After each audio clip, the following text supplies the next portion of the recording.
Well, US officials reportedly reviewing ways to expand the FDIC's coverage on deposits without formal consent from a divided Congress. That's according to Bloomberg News. But how does the US insurance cap on deposits stack up against other countries around the world? Here to break it all down is Yahoo Finance's Ines Ferre. Hey, Ines.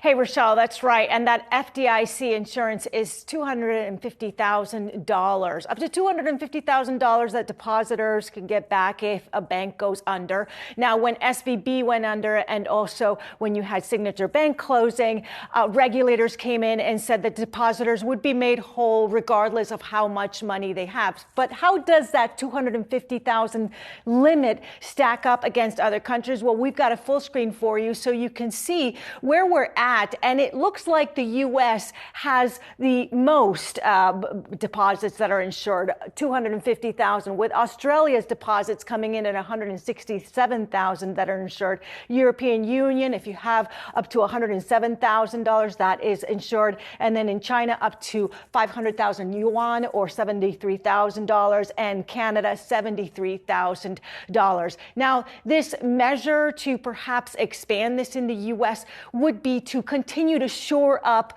confidence in the banking system. Remember that over the weekend, on Sunday, the Fed announced that it was going to do swap lines on a daily basis with other central banks. We've got a chart for you showing you those other central banks. And that's so that liquidity can keep flowing through the system, so that banks in other countries, a European bank, for example, a smaller European bank, if depositors are concerned about their money, that it's to keep shoring up that confidence, to keep liquidity going through the banking system so that the dollars can continue to flow if the other central banks need dollars in exchange for their currencies.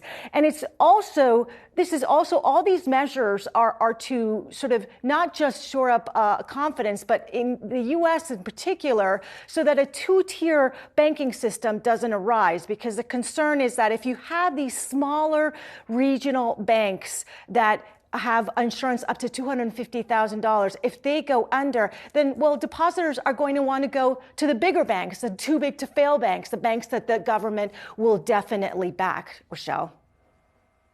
All right. Thank you, Ines Ferreira, with that update.